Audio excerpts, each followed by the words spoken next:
What's going on, everybody? I'm Jory Goodman, the Time Teller. So here on my wrist is a beautiful Rolex Date 1500, but here on my other wrist is a gorgeous Rolex Date 1500.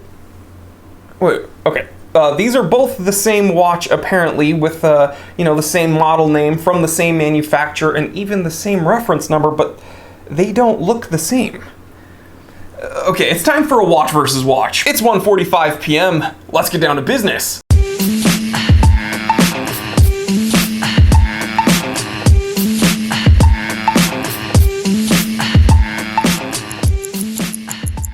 Alright, so a 34mm oyster case, threaded crown, a date complication, automatic movement, at least a 100-meter water resistance rating. That could be said for literally either of these Rolexes. There, easiest watch versus watch episode ever, right? Well, this is where things get a little bit interesting. My stainless steel 1500 from the 1960s uses the 1560 automatic movement with the Breguet free-sprung hairspring, 26 joules with hand-wind capability, and a 42-hour power reserve. Now, we should note, this movement has an 18,000 BPH frequency, and it was in use from 1959 to 1965. Now, I've literally never had an issue with this watch. It's just an absolute beast of a movement. But with this more modern two-tone Date 1500 from the 1970s, it uses a 1570 automatic movement with the Breguet free-sprung hairspring, but with a 19,800 BPH frequency, and in 1972, they implemented hacking. So you're getting everything from the 1560 movement, but with a higher frequency sweep, and again, with the 1972 movements, hacking capabilities. And this is one of those 1972 variants, and this movement hacks. Now, they used the 1570 movement up until the later 1980s, I believe. Okay, so one has hacking and a bit higher of a frequency, so a smoother sweep. The other doesn't have hacking, but still is a beast of a movement, very robust, and yeah, a little bit more vintage by about a decade. So I don't know if those attributes are at all important to you, but I know for me personally, this is the watch that really had me fall in love with Rolex. This was the first Rolex I ever had in my collection. Again, it's a very easy watch to wear in a multitude of situations. I absolutely love the 1500 reference number, so it was important to me to have both variants, both samples, both examples in my collection. One that's a little bit more basic, the one that got me into this, and the one that's a little bit more refined and high-tech. Two-tone. And speaking of two-tone, let's go over some of the more obvious differences between these two dates. And I will admit, here's where it gets a little bit subjective. Now, on one hand, I think stainless steel, probably the most versatile, easily wearable material that a watch could ever be made from. It's robust enough to be worn every day, you don't have to baby it. Yeah, it'll get some dings, some scratches, but all in all, it's a very resilient material. And another thing I like about stainless steel is that it's subdued, right? Especially with the brushed finish. It's not too flashy, it's not too eye-catching, but it's still nice and elegant and a little bit sporty even. Now, while this stainless steel variant is simple, two-tone has its benefits as well. So two-tone, right? It gets you a little bit more pizzazz, it's a little bit more eye-catching, it's, somewhat impressive, luxurious without being overly opulent. Bottom line, you're getting some more flair without overdoing it. And hey, you can have precious metal on your watch, a good amount of it, without, being worried about its wearability. Because again, the majority of that oyster case is stainless steel. The majority of the bracelet is stainless steel. The clasp is stainless steel. You can wear this multitude of situations. It's not overdoing it, and it's still pretty resilient. But again, you're getting that yellow gold. Now, speaking of the yellow gold, of course, the middle links in the Jubilee bracelet are yellow gold. It has a yellow gold crown and a yellow gold engine-turned bezel. And again, the indexes and literally the crown logo, the Rolex insignia, again, gold. Now, personally, and again, this is somewhat more subjective, I think that two-tone is much more wearable than solid precious metal, especially if we're talking about something soft like solid gold. But this is not as versatile as full stainless steel, in my opinion. And I'm gonna be honest, this is probably the shortest, easiest, maybe somewhat most obvious watch versus watch assessment I've ever done on this channel. But I thought it'd be a really, really interesting video to make because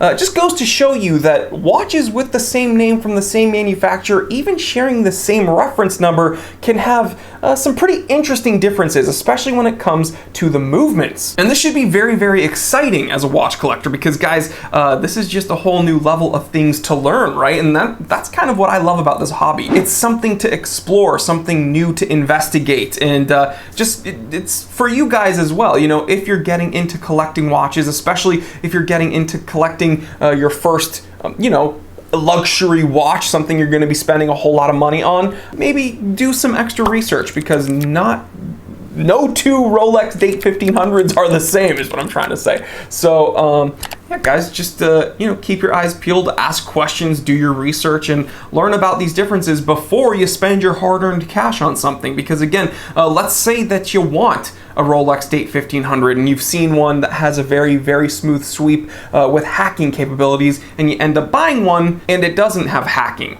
That's probably because you got one of the 1960s variants. So again, something to keep in mind, something to pay attention to. And Rolex, this isn't exclusive to Rolex, you know, especially when we're getting into companies like Omega that had bajillions of reference numbers, and there's no real connection between an Omega Seamaster and then an Omega Seamaster DeVille and then an Omega DeVille, and then within those categories there's like a ton that have been made. It's crazy, but that's exciting and that's fun, and it's kind of like finding very rare Pokemon. I'm a nerd. I can't believe that came out of my mouth. Anyway, I absolutely love both of these Rolex dates. Again, this one has a little bit of added flair, and I love it. And again, I'm a sucker for black dials and yellow gold, and I always wanted a two-tone watch. I love the 34mm sizing of the Rolex Date as opposed to the Datejusts. And again, I kind of scratched that itch with precious metal and a black dial when I picked up my Vacheron. If you want to see that episode right here, solid 18 yellow gold, solid 18 karat yellow gold and a black dial, factory gilt black dial, small seconds. Just a gorgeous watch. We'll put a picture up here.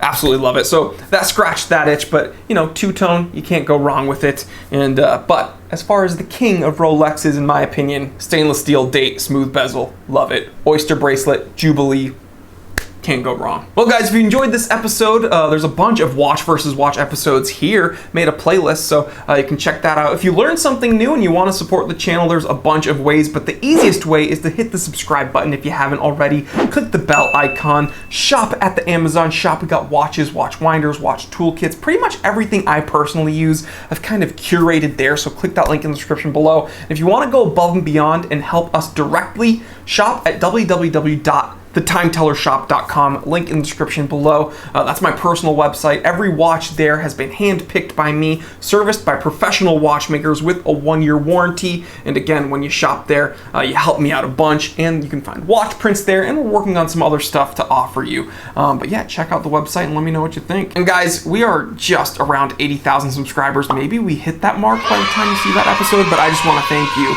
Speaking for my editors as well, the whole team here at the Time Teller channel, we thank you. And yeah, couldn't have done any of this without you. You know, the channel, the shop, the live streams. We wouldn't be doing any of this without you, the person watching it. Honestly, thank you. I love you. So yeah, like, comment, subscribe, share this with other watch enthusiasts, other people that you think would enjoy this. I'm Jory Goodman, the Time Teller, and always remember, I didn't invent time.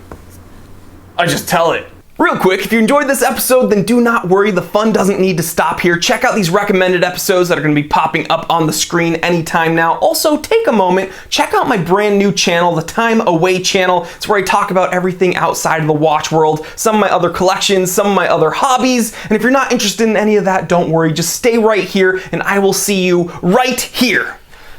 Because I never leave. I am trapped inside of this camera. I've been doing the double dab a lot. Oh! I'm jacked.